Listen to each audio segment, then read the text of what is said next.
Hello, this is Yappoa and I will be interviewing Dr Ramalatu to learn about what life can be like for black people living in the UK for the This is Aspire magazine.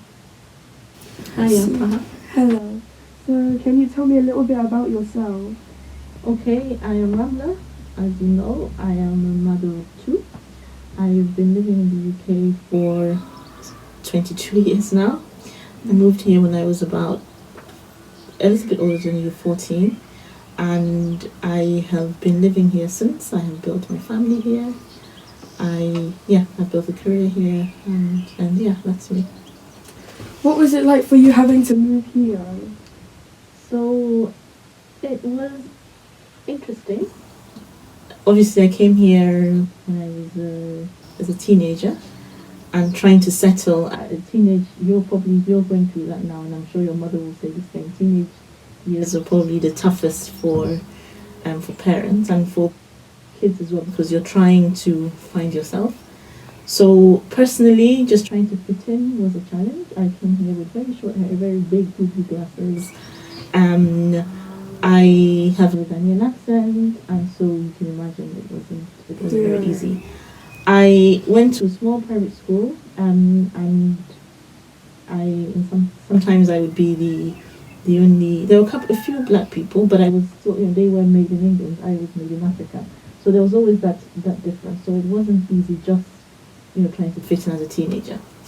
And then there was the schoolwork also, right? You've been learning in a different educational system, learning a different type of history, and then suddenly you're plunged into a classroom here, and the culture of the classroom is different. And you're learning Ghanaian history, here you're learning World War II. So that it was a real shock trying to adjust. It was a very difficult time, both sort of socially and also academically. I have very supportive parents, so they helped quite a lot.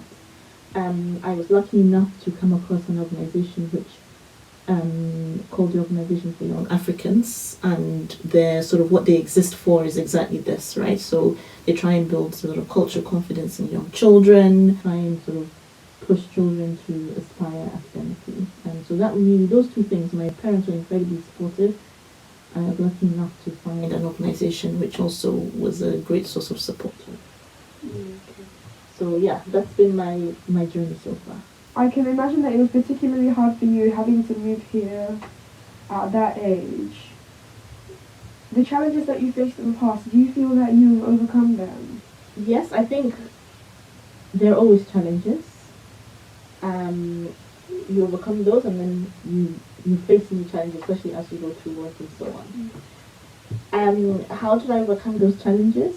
Quite a lot of hard work. So as I said earlier, like I had a network, I had the parents who supported me through, so I got through my GCSEs at A-level, I went to university, I studied economics, and did a master's, and then later in life, did a PhD. But going through all of that, it's been a lot of,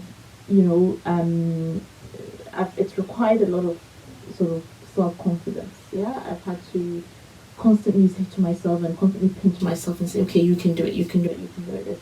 You have a right to be here. And sometimes you feel like you have to justify why you're in some spaces. You have to justify why, you deserve to be on a work experience program and so on and so forth. Overcome that through sheer hard work, through, tapping into the right sort of network, and through, believing in myself. So yes, I have an African accent, but I have something to say, yeah?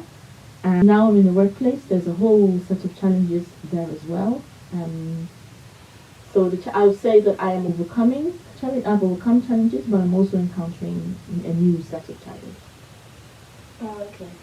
What is your advice to young black children growing up in the UK? Because as you said, it's not very easy, so do you have some advice? I think, firstly, be yourself, be true to yourself. And I think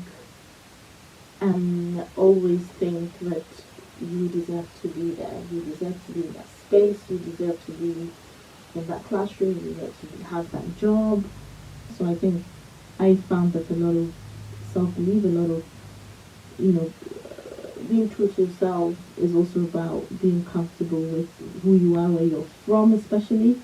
And I think once you are at peace with yourself and with where you come from, I think a lot naturally follows from there. Thank you very much for doing this interview with me. You're welcome. Hope you enjoyed it. Yeah. Thank you.